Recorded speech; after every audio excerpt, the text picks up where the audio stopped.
Hello, students. This is Mrs. G with another story. I hope you like this one. This one is called Goldilocks and the Three Bears. So, this is Goldilocks. Once upon a time, there lived a mischievous little girl named Goldilocks. She had beautiful curly blonde hair, as you might have guessed from her name. Now, Goldilocks lived near a forest that was thick with trees and beautiful flowers.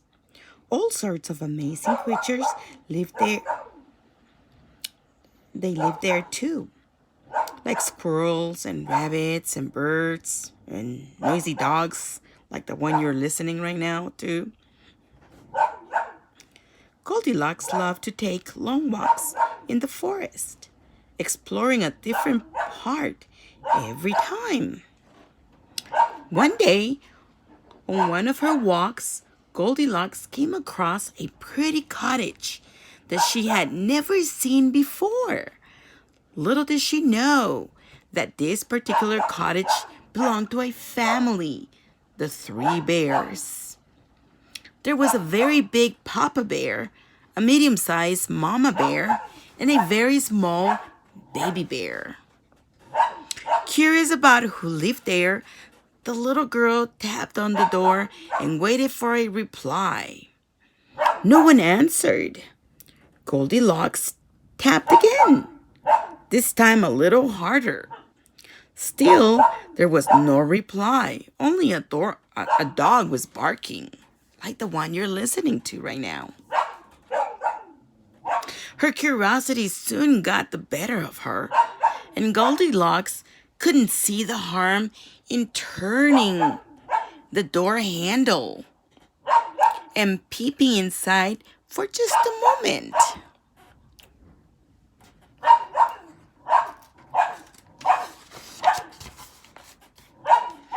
But Goldilocks did more than just peep inside. She walked straight in. The cottage was empty. Only a noisy dog was barking. As the bear family had gone out for a short walk while their porridge cooled on the kitchen table, the little girl found herself in the bear's sitting room, where she saw a picture of the family above the fireplace. There was Papa Bear, Mama Bear, and Baby Bear. Then, the smell of something sweet began to waft through the air. The aroma lured Goldilocks into the kitchen. There she found 3 bowls of porridge set neatly on the table, each with a spoon by its side. A rather large cat lay snoozing on the big chair. She said, I'm quite hungry after my walk. Goldilocks began to wish the family who lived there would return and invite her to share their porridge. But although she looked everywhere, even under the table and in the cupboards, she couldn't find no one. Goldilocks could resist the warm, sweet smell of porridge no longer and made up her mind to taste just one spoonful. Oh, there's a cat. The porridge was in the 3 bowls. A very big bowl for the very big bear.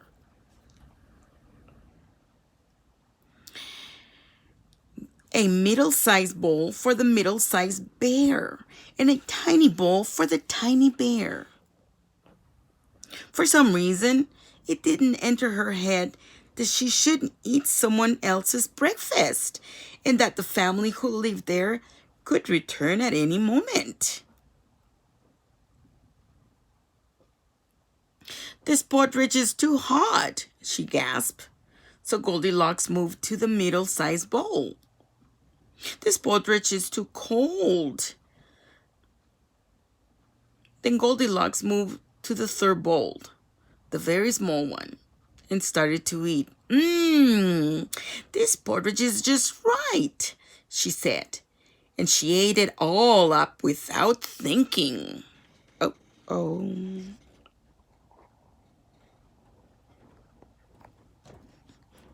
Well, when Goldilocks had finished the porridge, she returned to the sitting room and noticed 3 chairs.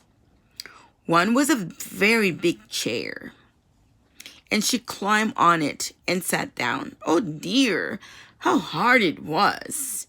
She was sure she could not sit there for long, so she climbed on the next, which was a middle-sized chair. But that was too soft for her liking.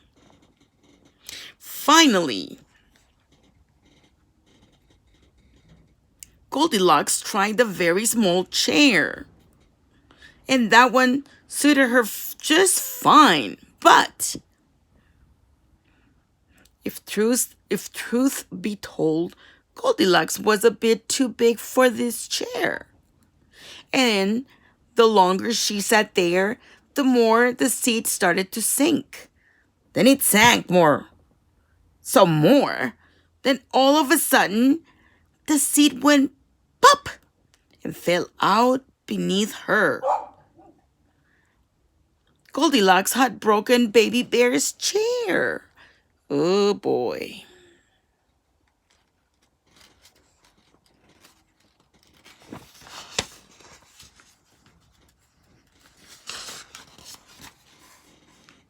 The little girl pulled herself up and out of the broken chair, wondering what she should do next. She noticed a staircase, which sparked her curiosity once more. Up the stairs, Goldilocks went, tiptoeing step by step. At the top of the stairs was a big yellow bedroom, and it was the funniest looking bedroom she had ever seen. Against the far wall stood 3 well-made beds, all in a row. In the middle was a very big bed with a blue frame and a blue quilt. On one side of it was a middle-sized bed with a pink frame and a pink quilt. On one side of it was a middle-sized bed with a pink and frame quilt. And on the other side was a very small bed with an orange frame and a very cozy looking yellow and blue quilt. Now, having eaten all of the Baby Bear's porridge, Goldilocks felt ever so full and soon began to feel rather sleepy. In fact, she became so sleepy that she decided to take a short nap. First, Goldilocks tried the very big bed. "This bed is far too hard," she gasped. Then Goldilocks tried the middle-sized bed, but she sank right down into the mattress. She was a little bit too heavy. "This one is far too soft." Then she tried the very small bed. It was just right. That one right there. The one with the yellow and blue polka dots. And the little bear. She boldly moved into the bed close to the window so she could watch the birds in the trees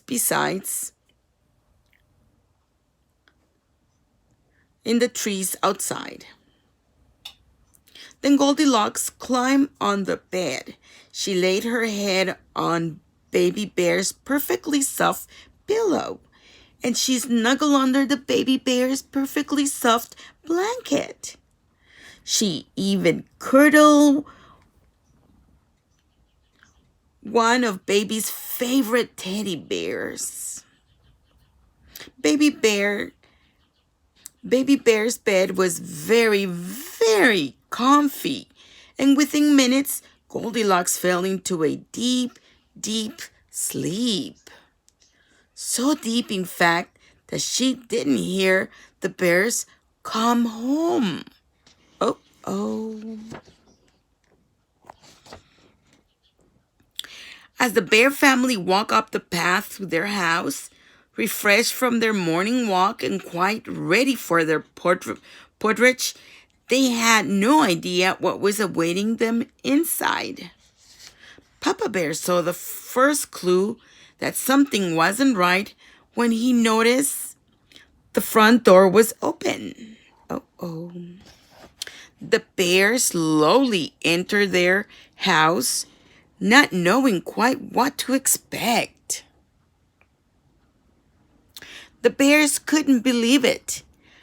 How cross Papa Bear was when he saw his spoon had been used and tossed to one side. "Someone's been eating my porridge," shouted Papa Bear ever so loudly. "And someone's been eating my porridge," shouted Mama Bear, not quite so loudly. Then it was Baby Bear's turn. "Someone's been eating my porridge, and they've eaten it all up," he cried, as tiny tears dribbled down his furry cheeks. Oh, Baby Bear.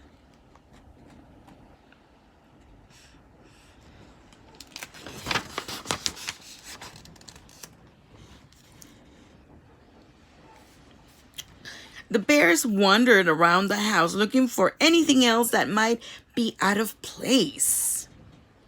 Papa Bear was also on the lookout in case the intruder was still there, hiding. They just couldn't believe that somebody had been in their house or their home. The cat woke up from his nap, and he could not believe it either. Oh, He's afraid right there. The bears went into the sitting room where the very big Papa Bear bent to sit down in his very big chair. He announced in his very big voice, "Someone's been sitting in my chair." Uh-oh. The medium-sized Mama Bear sat in her chair and gasped, "Someone's been sitting in my chair too. The cushions are all out of place, and they feel a bit warm." Then the very small Baby Bear squealed, "Oh no! Someone's been sitting in my chair, and they've broken it. My chair's nothing but a pile of wooden sticks. Oh no." Poor Baby Bear was quite angry that his chair had been broken. In fact, all the bears were starting to get cross, and the more they saw, the crosser they got. Oh boy, someone's in trouble. And she's still in there.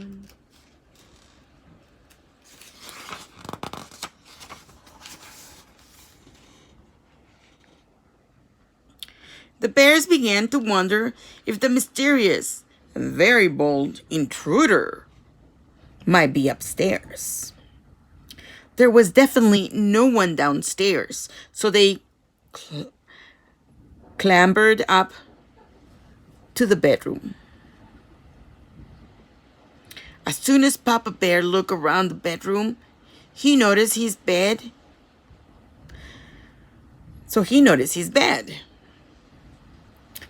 Papa Bear cried out in his usual deep, gruff voice, Someone's been sleeping in my bed. Someone's been sleeping in my bed, gasped Mama Bear. Once again, it was Baby Bear's turn. Someone's been sleeping in my bed, he cried, and she's still there. Oops. At the sound of Papa Bear's shouting, Mama Bear's gasping, and Baby Bear's crying, Goldilocks finally woke up. What a fright she had, too. When this mischievous little girl opened her eyes to see the three bears standing over her, Goldilocks let out a high-pitched scream, leaped out of the bed, and ran down the stairs and out of the house as fast as she could. Goldilocks ran and ran, worried that bears were close behind her.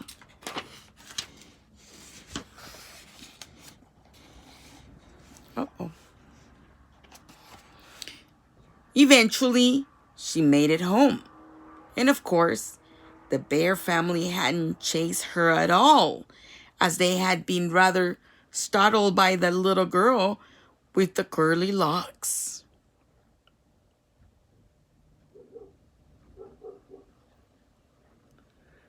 Sleeping in their bedroom. Back at home, Goldilocks told her mother about her adventure. By the time she had finally finished telling the story, Goldilocks realized how wrong she had been to enter the bear's house. Her mother made her promise that she would never do such a thing again. This was one little girl who had learned her lesson. Never again would she help herself to things that didn't belong to her. Good lesson learned. If it doesn't belong to you, you cannot have it, or eat it, or sit on it, or go to bed, or sleep on it. So, this was a very nice story. We learned something today. We need to respect other people's property and items. Well, children, I hope you like this nice story. I sure did. This is Mrs. G saying goodbye, and I'll see you another day with another story.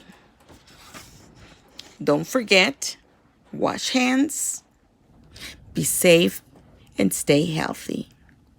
Bye now.